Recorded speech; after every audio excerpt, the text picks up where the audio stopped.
Pensamientos éticos. 5. El hombre es un ser moral porque sabe del bien y del mal. Conocemos el bien por nuestra creación a la imagen y según la semejanza de Dios, pero este conocimiento es débil y confuso. La causa es que perdimos esta impronta de Dios por el pecado, de modo que ya no es efectiva, excepto como una conciencia, un recuerdo, una nostalgia, una sensación de culpa. Resulta que sabemos del bien pero no sabemos ser buenos. Incluso cuando hacemos cosas excelentes, no podemos hacerlas como buenos.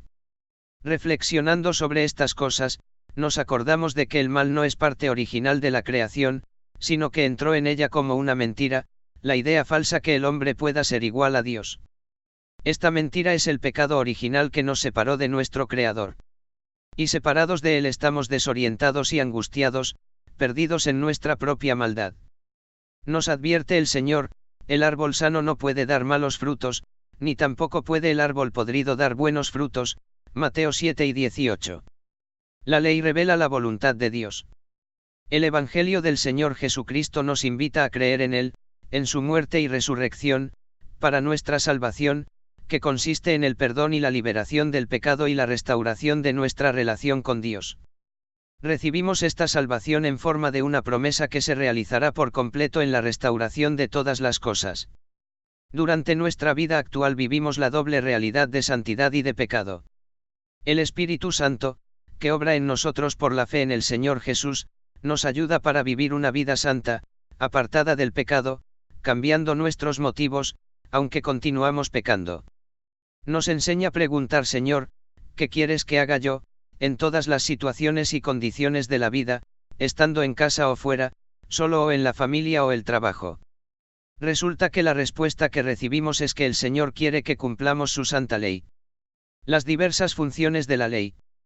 Nos acordamos cuál era la primera función de la ley. Era la respuesta de Dios a nuestro pecado. Por su ley el Señor nos enfrenta con nuestra realidad moral, con nuestra imperfección y maldad, con nuestro pecado. Después de arrepentirnos y de recibir una vida nueva por la fe en el Señor Jesús, la misma ley nos muestra cómo debemos vivir. Nos enseña sabiduría, que es vivir bien por el temor del Señor, Salmo 19.7, Piarovi 1.7. En realidad, lo que la ley nos enseña confirma lo que ya sabíamos por nuestra conciencia. ¿Quién no sabe que no puede quitar la vida de otra persona, que puede robar o mentir sin sentir culpa? ¿Quién puede cometer pecado sexual sin sentir vergüenza? ¿Quién no se siente culpable cuando deshonra a sus padres con palabras o con actitudes? Cuando hacemos el bien, incluso cuando no nos beneficia, nos sentimos mejor. Cuando hacemos el mal, sentimos vergüenza, culpa y miedo, incluso cuando todavía no sufrimos las consecuencias de nuestra actitud. Advierte la profecía bíblica: los impíos no tienen paz, Is 48.22, 57.21. La ley de Dios es más precisa que la conciencia. Dice el apóstol Pablo en Rom 2.14, cuando los gentiles que no tienen ley practican por naturaleza el contenido de la ley, aunque no tienen ley, son ley para sí mismos. Resulta que la ley de Dios afirma lo que ya sabemos por nuestra conciencia. No obstante, es más precisa en varios sentidos. En primer lugar, se proclama en el nombre de Dios. A causa de que el Señor es Dios, no podemos tener otros dioses, no podemos adorar a criaturas como dioses, debemos honrar su santo nombre y guardar reposo para honrarlo. Y luego los mismos mandamientos que ya resumimos: no matar, no cometer adulterio, no robar y no dar falso testimonio en el tribunal contra otra persona. La ley termina con una advertencia especial. No solo debemos abstenernos de acciones que hacen daño, sino también de actitudes. Es la advertencia contra la codicia y la avaricia.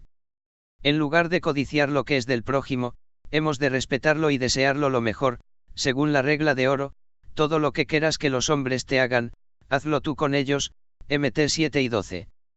Esta regla en otro momento suena como: amarás a tu prójimo como a ti mismo, mientras que amas a Dios encima de todas las cosas, Mateo 22.36-40.